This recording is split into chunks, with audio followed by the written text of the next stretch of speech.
চলুন আজ আপনাদের সাথে আমার নাইট রুটিনটা শেয়ার করব এই ছোট্ট মিনি ব্লগটার মাধ্যমে। জানেন তো, আগে আমি আমার বিছানা সব সময় টান টান করে রাখতাম। একটুও কুঁচকে গেলে সেটা আমার একদমই ভালো লাগতো না। তবে এখন কিন্তু বাচ্চা হওয়ার পর সবকিছুই বদলে গেছে। আসলে তলাতে এই প্লাস্টিকটা পাতার জন্য বিছানাতে একবার উঠলেই কিন্তু বিছানা কুঁচকে যায়, আর সব সময় বিছানাটা টান টান করে পেতে রাখাটা আমার পক্ষে সম্ভব হয় না।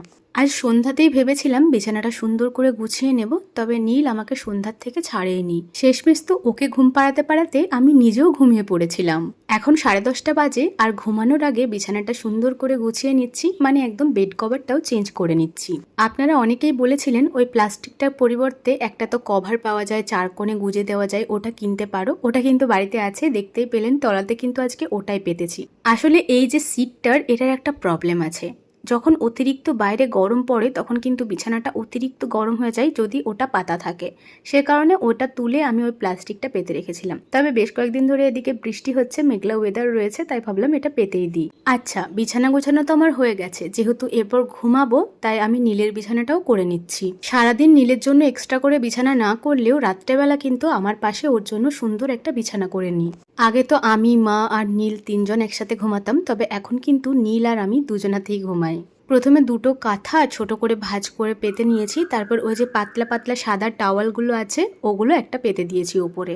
এই ছোট্ট ঝুড়িটাতে নীলের কিছু প্রয়োজনীয় জিনিস রোজ রাত্রে কিন্তু আমি গুছিয়ে রাখি। বিছানায় মশারি খাঁচিয়ে দিয়ে রাত্রের ব্রাশটা কমপ্লিট করে নিলাম, আর 1 বোতল জল রোজই কিন্তু বিছানায় রাখতে হয়, কারণ সারা রাত্রে নীলকে যতবার ফিড করাই ততবার কিন্তু আমি জল খাই।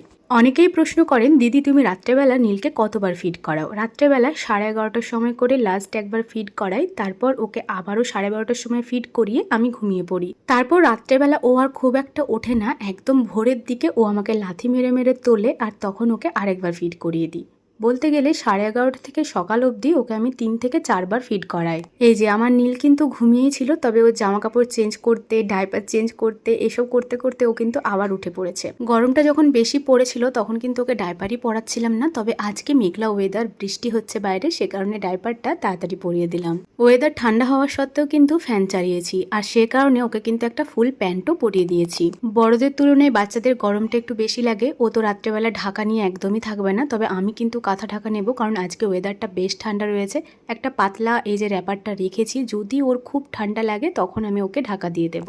এই যে আমার মুখের দিকে একভাবে চেয়ে থেকেও হাসে, এই ব্যাপারটা আমার এতটাই ভালো লাগে বলে বোঝানোর মতো নয়। বেবি হওয়ার পর থেকেই ঠাকুর ঘরে খুব একটা যেতে পারি না, রাত্রেবেলা ঘরে বসে এই জবটা করে নিই। তারপর মায়ের দিকে লাইটটা অফ করে দিল, নীলকে এরপর একটু ফিড করিয়ে দিলেই কিন্তু ও ঘুমিয়ে পড়বে। আচ্ছা, আমাদের মা ছেলের নাইট রুটিনটা কেমন লাগলো জানাবেন। আজ